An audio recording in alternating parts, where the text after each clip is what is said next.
Ora bem, vamos então falar aqui um pouco sobre as matérias corantes que permitem introduzir cor num determinado substrato. Este fascínio pela cor é muito antigo na humanidade. Como vocês sabem, de certeza que já viram imagens das grutas de Altamira, por exemplo, onde existe pinturas a vermelho. Os touros têm umas pinturas a vermelho, muito provavelmente um óxido de ferro, ou aquelas mãos que são em que se soprou um pó negro e ficou marcado o negativo das mãos. Mas eu quero sublinhar este aspecto muito interessante, que é a percepção que nós temos da utilização da cor ao longo da história do homem. A maior parte dela desapareceu. Nós nunca teremos possibilidade de recuperar esta utilização da cor.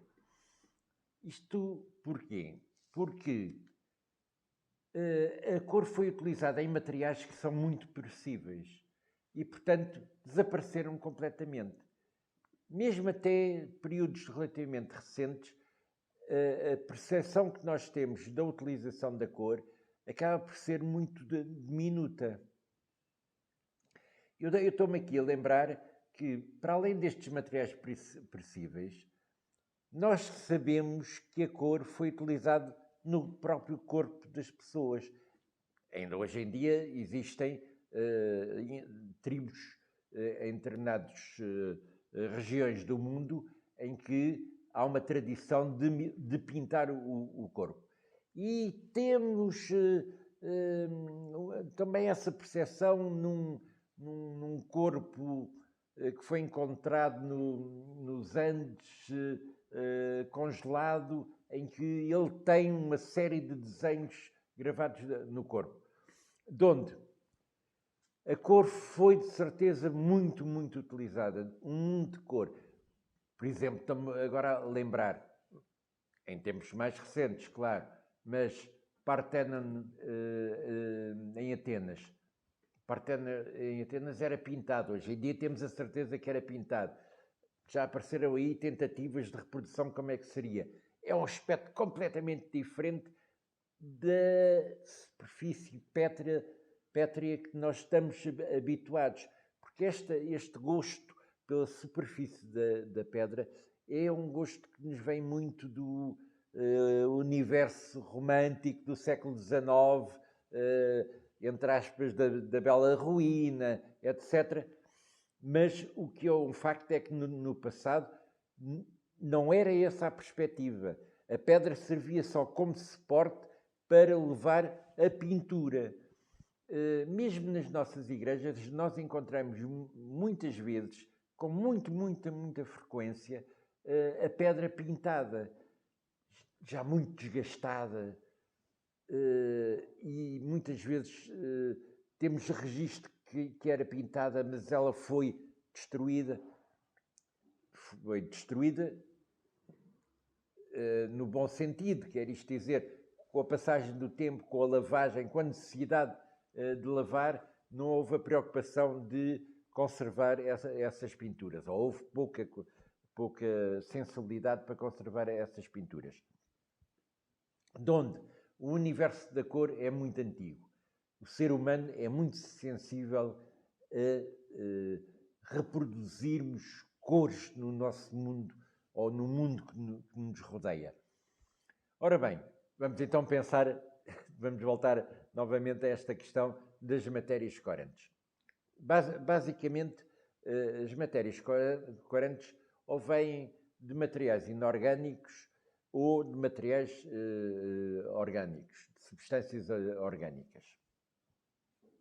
E os inorgânicos são aqueles que mais facilmente nós nos apercebemos das suas capacidades de coloração.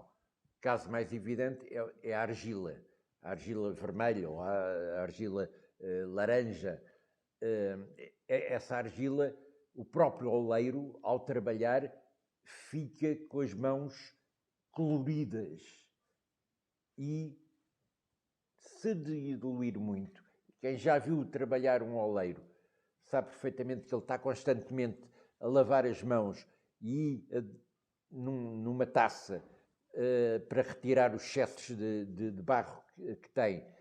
E esse líquido torna-se um líquido em que as partículas são extremamente fininhas e que podemos utilizar. Se nós passarmos ali um pincel e passarmos num substrato, ela vai servir como uma matéria corante. Claro que precisa depois de algum processamento.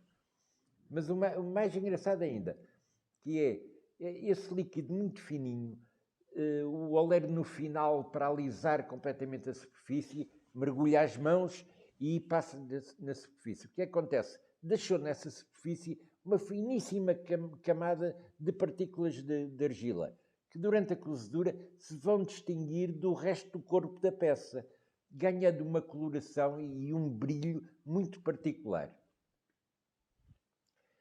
Mas, se estou a dar aqui o caso da argila, que é muito evidente, vamos encontrar as terras ferrosas, muito ricas em ferro. E o ferro tem a particularidade de, ao ser trivalente, nos poder apresentar cores muito diversificadas. Nós temos compostos de ferro que vão do amarelo até ao negro. Todas elas dão boas substâncias corantes. Ou os compostos de cobre. E o cobre foi dos primeiros materiais a ser utilizados pelos humanos para fabricar ferramentas. E há esta ligação íntima entre estas artes ligadas ao fogo e esta percepção de como é que há transformações químicas que dão como resultado esta diferença de coloração. E de certeza que todos nós temos bem presente na nossa cabeça a variedade de verdes que o cobre pode provocar quando é oxidado. A natureza fornece-nos esta vastidão de minerais capazes de serem transformados em matéria corante. Por outro lado, no mundo vegetal, isto também acontece, apesar de com algumas diferenças. Porque no mundo vegetal o que se passa é que nós temos que fazer uma transformação da matéria para obter a matéria corante. Enquanto que nos inorgânicos podemos ir lá buscá-los diretamente, e depois nos inorgânicos, agora estava-me aqui a lembrar, existem alguns minerais que são raros, mas que dão boas matérias corantes que foram muito apreciadas. O azul, lazuli, do lápis lazuli, que é uma pedra semipreciosa, que era moída, como vocês devem calcular, era caríssimo. E mais à frente vamos ver que foi das primeiras tentativas de reproduzir em laboratório aquela matéria corante que imitasse, que se aproximasse o máximo possível do lápis lazuli, precisamente para ver se conseguimos embaratecer a matéria-prima para provocar a cor. Vamos voltar aqui ao mundo vegetal. Um mundo vegetal riquíssimo. E deixem-me começar por uma história que vocês vão encontrar, se fizerem uma busca, vão encontrar constantemente reproduzida. Eu próprio a contei variedíssimas vezes ao longo da minha atividade de docente, que é o caso do amarelo indiano. O amarelo indiano, e esta é a nossa caixinha de pigmentos, e eu já vos vou explicar porque é que existe uma caixinha porque é que existe esta caixa com tantas variedades de pigmentos, mas o amarelo indiano sempre se disse, e continua-se a dizer frequentemente, que era obtido através da alimentação de vacas, isto na Índia, através da alimentação das vacas com folhas de manga. E a urina era recolhida, era seca, levava depois um processamento para se obter o pigmento, mas basicamente esta era a história. A história que ninguém tinha analisado em profundidade. Estudos recentes, resolveram analisar concretamente o que é que compunha o amarelo indiano. Ora bem, o amarelo indiano, afinal, não é nada disto que eu vos estou a contar. Não é esta história maravilhosa de introduzir folhas de manga pela boca da vaca e obter-se pigmento no final da vaca. Não. O que a investigação laboratorial nos vem afirmar é que é obtido através de uma substância vegetal que é submetida a um tratamento com magnésio, de onde não há nenhuma passagem pelo organismo da vaca e, muito provavelmente, pelo menos pelo que eu tenho lido, este mito criou-se com um relato do século XVIII que se foi propagando e que ninguém ainda tinha investigado a sério esta história. Mesmo na Índia, e foi feita essa investigação, nos locais onde, dizia o mito, era fabricado este pigmento, mesmo nesses locais ninguém tem memória deste processo de obtenção de pigmento.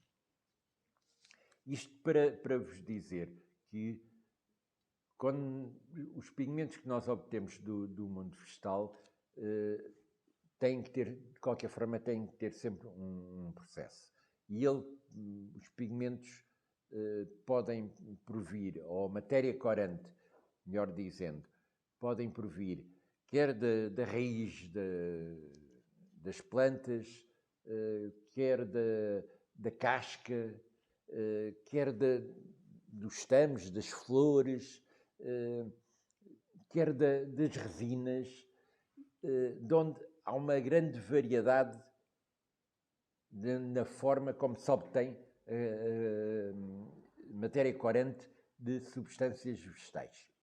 De onde nós temos estes dois termos, pigmento e corante. Porquê?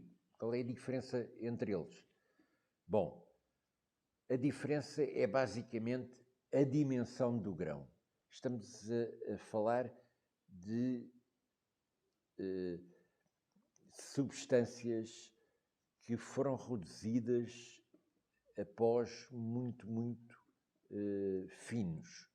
Contudo,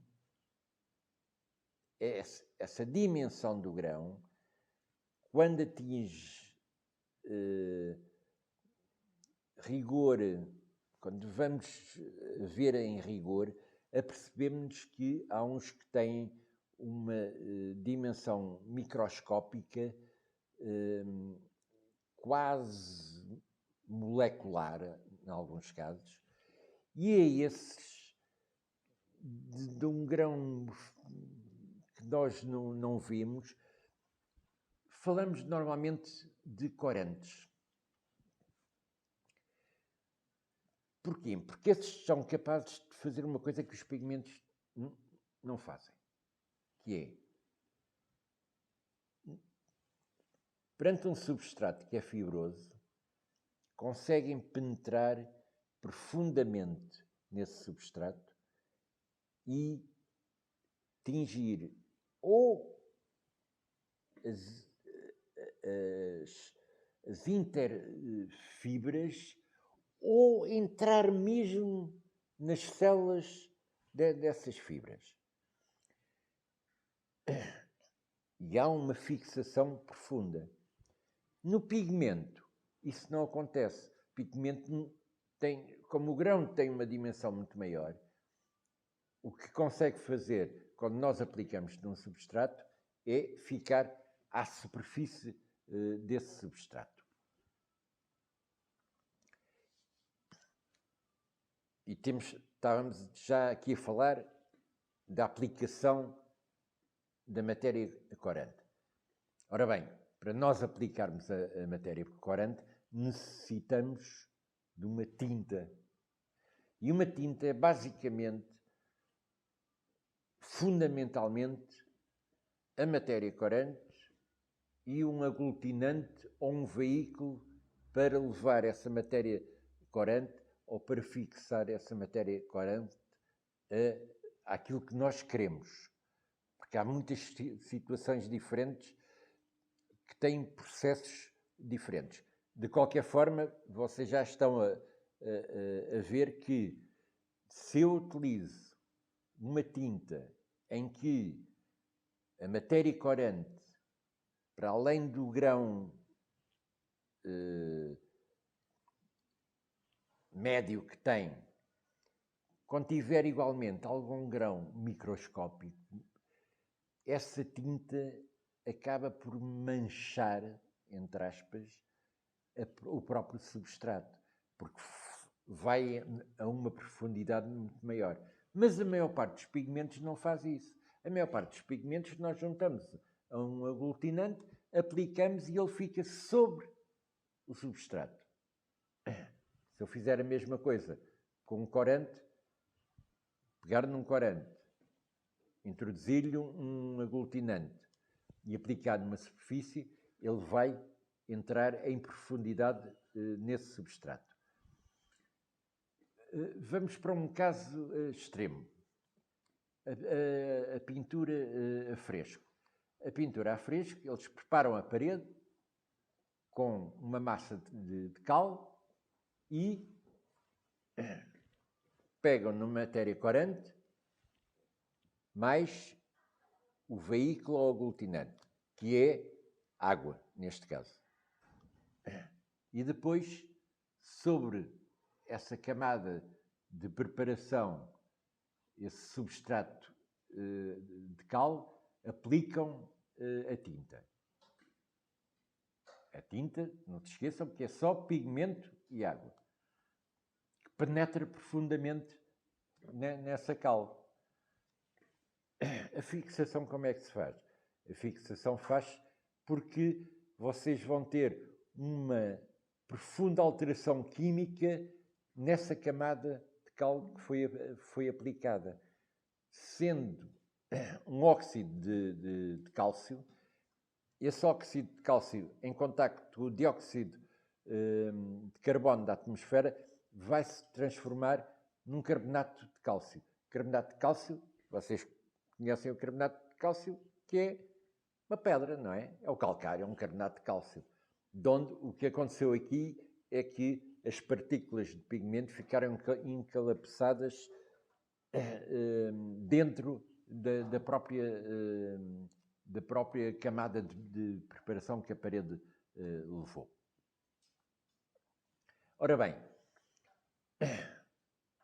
neste conjunto muito grande, imenso, vastíssimo de materiais corantes, vamos só fazer aqui algumas pequenas observações para vocês verem que, em função da composição química de cada um deles, eles vão ter comportamentos muito diferentes uns dos outros, e que temos que ter sempre em atenção essa diferença, precisamente porque a matéria corante tem que ser compatível com o veículo ou o aglutinante.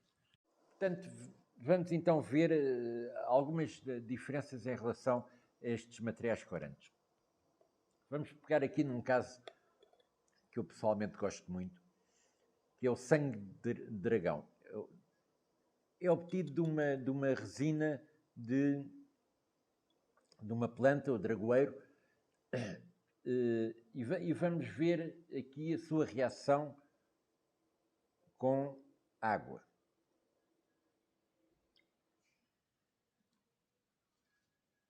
Vamos só pôr aqui um niquinho.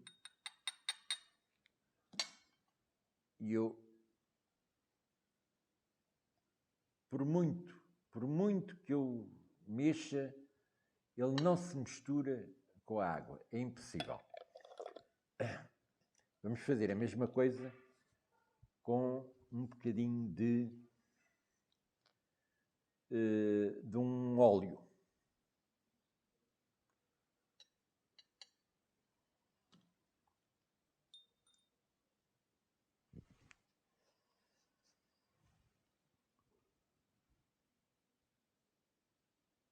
E cá temos ele a dissolver-se no óleo.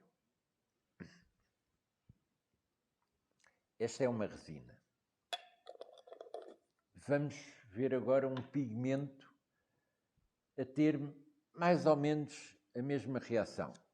Aqui um vermelhão. E vamos pôr aqui no nosso copo com água.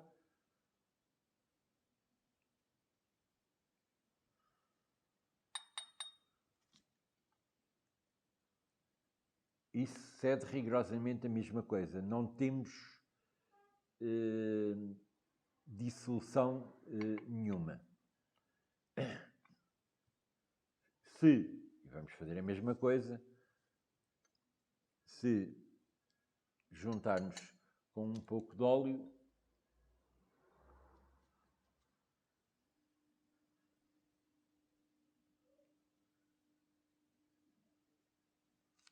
dissolveu-se. Dissolveu-se até de forma muito melhor, que ali o dragoeiro precisa de substâncias próprias para se dissolver. Isto porquê? Porque, na realidade, estes grãos minúsculos, estas partículas minúsculas que constituem quer outra matéria corante, são hidrófobos, quer isto dizer que reagem mal à água, não se juntam com a água, expulsam a água à sua volta. Isto acontece em muitas substâncias, de onde eles serem utilizados exclusivamente. Este vermelhão, então, é um caso muito particular. Este que está aqui dentro do frasco até tem uma história longa de onde foi adquirido, que este vermelhão, estava eu a dizer, foi muito utilizado com óleos de linhaças para pintar exteriores, nomeadamente madeiras exteriores. E vamos aproveitar, já agora que estamos a falar nisto, desta história acerca deste vermelhão. Eu digo-vos, foi comprado há muitos anos em Miranda do Douro, numa drogaria velhinha que tinha lá umas latas que já ninguém utilizava de pigmentos, e eu acabei por comprar a maior parte desses pigmentos, porque tinham cores muito particulares, nomeadamente este vermelhão, mas outras cores, não é este caso. Mas se vocês verem, está aqui roxo e depois diz Drogaria São José, Lisboa. Porquê? Porque, na realidade, quer nós estejamos a trabalhar com matérias corantes provenientes da natureza. Elas têm, quer sejam sintéticos, elas têm sempre composições que não são rigorosamente iguais. Então, quando vamos para a natureza, as diferenças são imensas. Todos vocês já utilizaram, de certeza, terra ciena, queimada e crua. A terra ciena, porque é que nós continuamos a chamar terra ciena? Porque, originalmente, era extraído de uma região perto de Siena. E ganhou aquele nome, e mesmo quando era encontrado o mesmo tipo de terra noutros sítios, acaba por se chamar terra ciena por causa da cor que tinha. E é muito engraçado isto, terra ciena queimada e crua. Significa que, como eu já vos tinha dito anteriormente, se houver algum processamento dessas matérias corantes, elas podem adquirir outras propriedades, nomeadamente outra coloração. Mas volto aqui a esta designação da Drogaria São José em Lisboa. Porquê? Porque é que nós assinalamos o local onde foi comprado? Precisamente devido a essas variantes. E por isso é que estas nossas gavetas estão aqui, aparentemente são todos da mesma cor, mas na realidade nós sabemos que, conforme o sítio onde foi adquirido, e por isso eu tenho aqui estas referências todas, conforme o sítio onde foi adquirido, ou a marca do pigmento, ele pode ter tonalidades diferentes. Aqui nos castanhos é muito engraçado, por exemplo, a maior parte destes castanhos tem um tom base vermelho. No entanto, há alguns que não têm esse tom base vermelho. E, em termos de trabalho prático, é uma diferença abismal trabalhar com uns ou trabalhar com outros. Creio que conseguimos ver bem a quantidade de diferenciações que podemos encontrar, quer nos pigmentos, quer nos corantes, ou devido à sua origem, ou devido ao seu fabrico. Porque depois, quando eles são matérias corantes fabricadas, também os fabricantes têm metodologias diferentes que dão como resultado matéria corante diferente. Mesmo que seja vendido com a mesma designação, ele acaba por ter pequenas variantes. No caso dos naturais, porque muitas vezes têm uma percentagem ínfima de outras substâncias que lhe alteram o aspecto. Nos casos dos sintéticos, porque a metodologia de trabalho é diferente. Vamos, no entanto, ver aqui só mais outro aspecto da dissolução destas matérias corantes. Um bocadinho para desmistificar o que é uma tinta. Eu dissolvi aqui um bocadinho de goma arábica só para vos mostrar que